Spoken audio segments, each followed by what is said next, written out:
오늘은 주방 인테리어 얘기를 좀 해보려고 하는데요. 유튜브에 요즘 인테리어 영상도 엄청 많고 댓글들 보면 같은 것도 누구는 이거 너무 좋다, 누구는 그거 하면 엄청 불편하다, 후회한다, 갑론을박하는 경우가 많이 있더라고요. 근데 저 같은 일반인은 되게 혼란스럽거든요. 이걸 하는 게 맞는 건지 안 하는 게 맞는 건지. 그쵸? 그 정답이 없는 문제라 이게 어려움이 좀 있죠. 정답이 없는 문제인데 인테리어 하는 사람 입장에선 내 정답은 찾아야 되잖아요. 이 사람 말고 저 사람 말고 나한테 맞는 주방을 찾는 법 혹시 있을까요?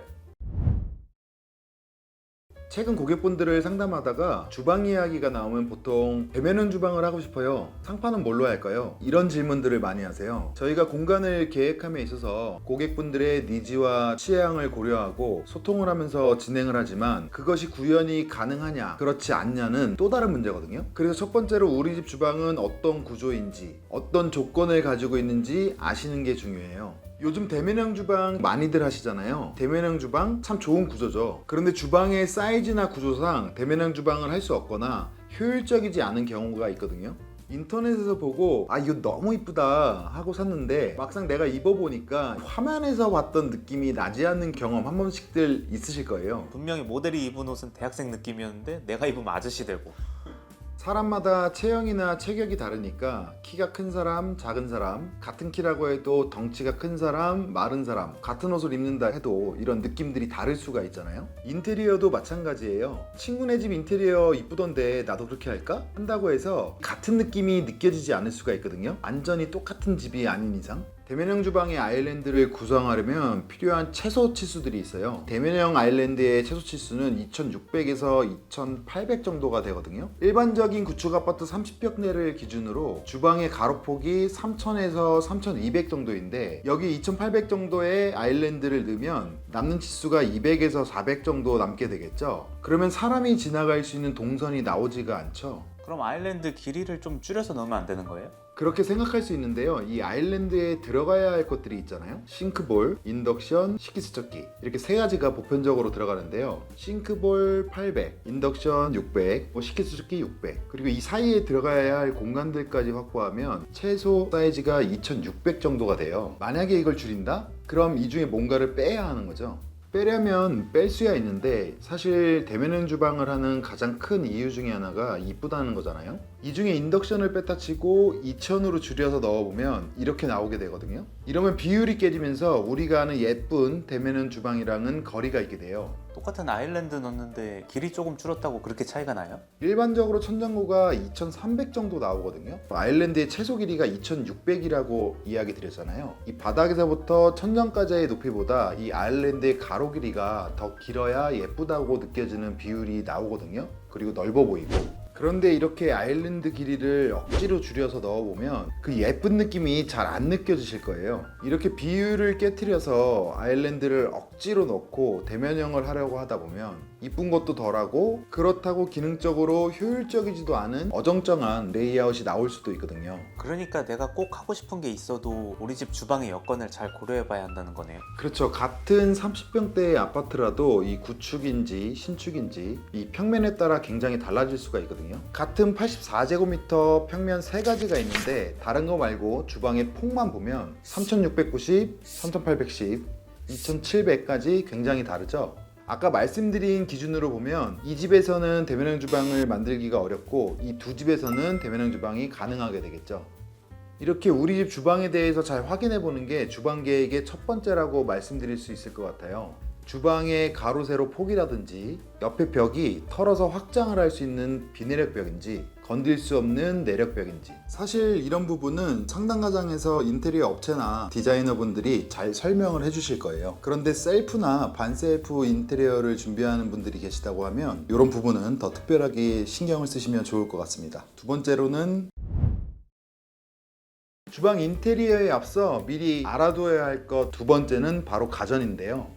가전제품은 인테리어 공사하고 나중에 들어오는 거 아니에요? 그렇게 생각하시는 경우가 많아서 이 놓칠 수 있는 부분이거든요. 주방에 어떤 가전을 쓸지, 어떤 제품을 쓸지 이런 부분이 인테리어 계획 초반에 들어가야 돼요. 많이들 아시는 것처럼 이 냉장고 사이즈에 맞춰서 냉장고 장을 만들게 되고 요즘 가전제품들을 빌트인을 시키는 경우가 많기 때문에 이 가전제품의 규격에 맞춰서 미리 설계를 해야 하거든요.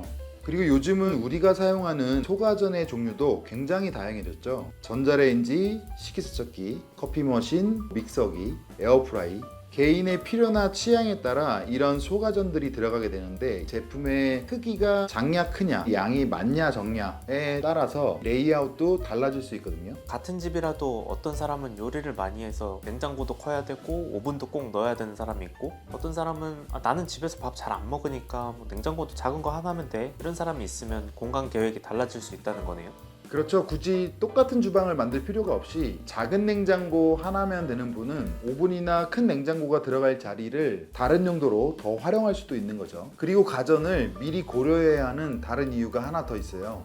인덕션이라든가 오븐, 그리고 요즘 빌트인 정수기 많이 쓰시잖아요. 이런 가전제품들은 전기 사용량이 높기 때문에 단독 배선을 해줘야 돼요. 그러려면 처음에 전기 배선을 할 때 다 계획이 되어 있어야 돼요. 선을 따로 연결해야 되니까 여기다가 식기세척기, 저기다가 빌트인 정수기, 전선을 어떻게 감추면 되겠다, 어떻게 만들면 되겠다, 이런 식으로 미리 설계를 하거든요. 상부장, 하부장 설치하고 아일랜드 다 만들었는데 저 냉장고 이걸로 바꿔도 될까요? 이거 마감한 거 다 뜯어야 돼요. 어디 하나 구멍 하나 뚫어야 되고, 그러면 디자인이 망가지니까 최대한 마감을 안 건들면서 해결을 하려고 막 끼워 맞추다 보면 이 완성도가 떨어지게 되거든요. 내가 평소에 자주 사용하는 가전, 인테리어를 하면서 새로 넣을 가전 등을 미리 여유를 가지고 생각해 두시면 고생하는 일 없이 인테리어를 하실 수 있을 것 같습니다.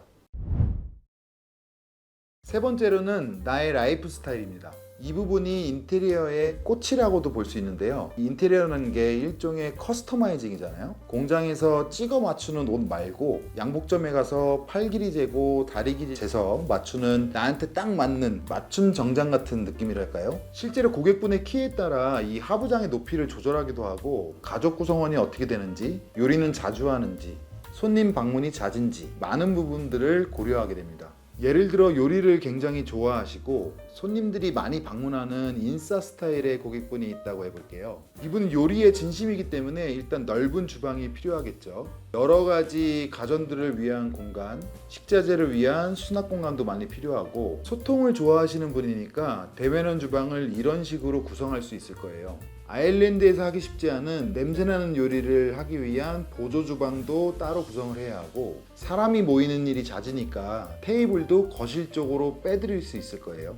이렇게 열린 주방을 선호하시는 분이 계시는 반면에, 나는 주방의 지저분한 부분이 안 보였으면 좋겠다, 주방을 감추고 싶어 하는 분들도 계시거든요. 이번에는 완전히 반대로 집에 혼자 계시는 걸 좋아하고 요리도 거의 안 하시고 본인만의 취미가 있으신 고객분을 한번 상상해 볼게요. 일단 이분은 대면형 주방을 하시지 않을 거예요. 주방의 기능을 최소화했기 때문에 넓을 필요도 없겠죠. 아일랜드는 없어지고 주방을 발코니로 옮겨 별도의 공간을 만들면 냄새를 차단할 수도 있고요.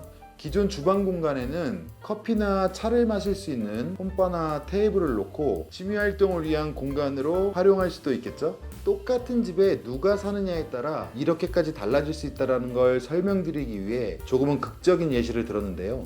나만의 주방을 만들기 위한 팁 간단히 요약해드리면, 첫 번째, 주방의 가로 세로 폭은 얼마나 되는지, 확장 가능한 발코니는 어떻게 구성이 되어 있는지 주방의 조건을 파악해 본다. 두 번째는 가전이었죠. 내가 사용하고 있는 가전, 내가 계획하고 있는 가전의 제품과 모델 등을 미리 자세히 계획해 본다. 세 번째, 라이프 스타일. 내가 집에서 어떤 행동을 많이 하는지, 요리는 많이 하는지, 손님은 자주 오는지, 평소 생활 습관을 통해 나에게 중요한 게 무엇인지 생각해 본다. 이 세 가지를 미리 생각하시면 나에게 딱 맞는 주방을 만드시는데 도움이 될 거라 생각합니다. 오늘은 다른 누구도 아닌 나만의 주방을 만들기 위한 팁을 소개해 드렸는데요. 다음 영상으로는 정말 많은 분들이 갖고 싶어 하시는 대면형 주방에 관한 영상을 준비하고 있으니까요. 많은 관심 부탁드립니다.